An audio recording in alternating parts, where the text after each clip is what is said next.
صباح أو مساء الورد على حسب ظروف ذلك. حقيقي ظهور الغيلان في مدينة درنا الليبية. فعلا في حديث عن النبي عليه الصلاة والسلام رواه الإمام النسائي: إذا تغولت الغيلان فعليكم بالأذان. انتشر فيديو مؤخرا عن رفع الأذان في مدينة درنا الليبية علشان ظهور غيلان هناك زي ما احنا شايفين.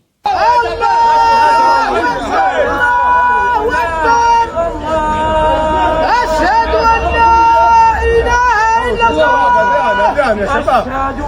أشهد أن لا إله إلا الله. أشهد أن محمدا رسول الله. أشهد أن محمدا رسول الله. أشهد أن محمدا رسول الله. حي على الصلاة. حي على الصلاة.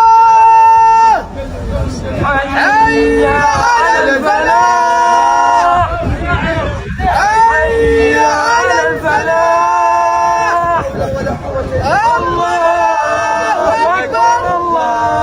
الله أكبر.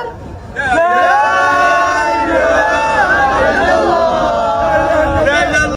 أول حاجة لازم نعرفها هي الغيلان دي نوع من أنواع الجن، بس ما بتكونش في العمران، بتكون في الصحراء. دي وظيفتها إنها تضل الناس، إنها مجرد تطلع نور كده أو تطلع حاجة زي نار علشان الناس اللي ماشيين في الصحراء بيهتدوا بالنجوم وبالنار. ده كان أيام زمان، أيام النبي عليه الصلاة والسلام. فالناس الرحالة اللي بيبقوا ماشيين بالليل يشوفوا في نار متقادة هناك، يبقى الطريق من هنا.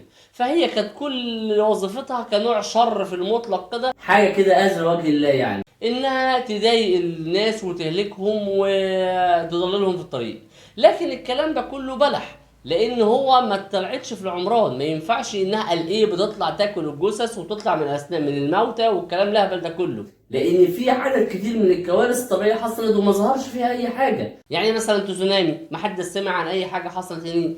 زلزال تركيا، زلزال سوريا، ما حدش قال ان في غيلان ظهرت هناك. لكن المطلوب من الناس كلها يا جماعه، بطلوا تشيروا حاجات تقرف الناس او ترعبهم زياده. الناس فيهم اللي مكفيهم، كفايه عليهم اللي هم فيه والمآسي اللي هم فيه. فما نبقاش احنا بقى كمان زياده عليهم ونقول لهم لا ده انت عندكم غيلان، لا ده انت عندكم عفاريت. الجن موجود في كل مكان، وفي منهم كمان عمار البيوت، لكن مش مؤذيين. فاحنا كمان بقى نقولش كمان عندكم جن وعندكم غيلان. حرام عليكم، واتقوا الله فيهم وبطلوا تشيروا حاجات انتوا مش متاكدين منها. وربنا طبعا يكون في عون اهل دارنا واهل ليبيا كلهم، ونسال الله التوفيق من عنده. وبس كده يا سيدي. وفي اخر حلقه، لو الفيديو عجبكم انتوا عارفين هتعملوا ايه، ما تنسوش اللايك والشير والكومنت، ولو ما اشتركتوش في القناه انزلوا اشتركوا في القناه، وما تنسوش تشوفوا الحلقات اللي فاتت وتستنوا الحلقات الجايه. بصوا على المصادر. وبس كده يا سيدي.